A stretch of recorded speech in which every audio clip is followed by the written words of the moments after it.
ফুল কী করে ফুটবে পাতা থেকে, মানে ফুল বেশি। আমি জাপানে না আসলে আমি এটা কখনো বিশ্বাস করতে পারতাম না। এত সুন্দর দেখতে ফুলগুলো, মানে অসম্ভব সুন্দর। ঠিক আছে, জাপানে আর কি যত ধরনের ফুল গাছগুলো আছে সব গাছগুলোতে এরকম এত সুন্দর ফুল ফোটে, এত সুন্দর ফুল ফোটে বলবো।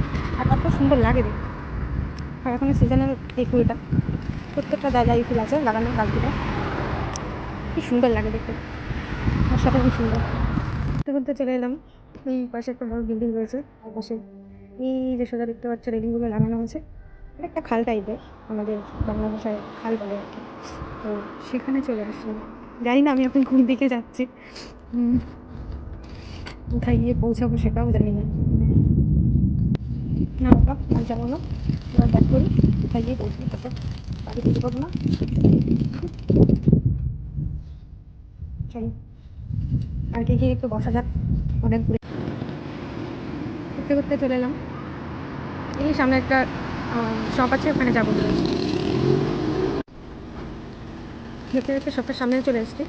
তো এখানে আমার সাইকেলটা পার্ক করে রেখে এখন ঢুকবো দেখি শপটার মধ্যে। চলে আসলাম শপটার ভিতরে। অ্যাকচুয়ালি আমি আজকে কিছু কেনার উদ্দেশ্যে আসিনি, এসেছিলাম এখানকার সব জিনিসগুলো একটু দেখার জন্য ঘুরে ঘুরে কেমন কি। ও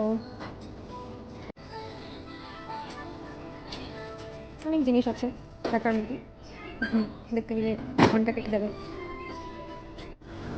চলে আসলাম কোম্বিনিতে, দেখি কিছু একটা খেতে ইচ্ছা করছে, কি খাওয়া যায়। চলো, আইসক্রিম খেতে ইচ্ছা করছে, দেখি কোনটা নেওয়া যায়। এটা ভালো, এটাই নিয়ে নিলাম, চকলেট অ্যান্ড মিল্কের একটা ফ্লেভার।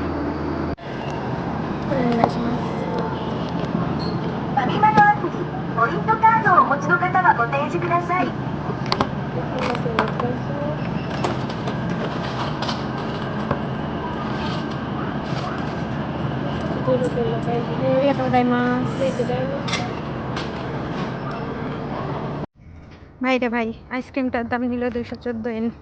কি খাবা? সোজা কোম্বিনি থেকে চলে এসেছি পার্কে।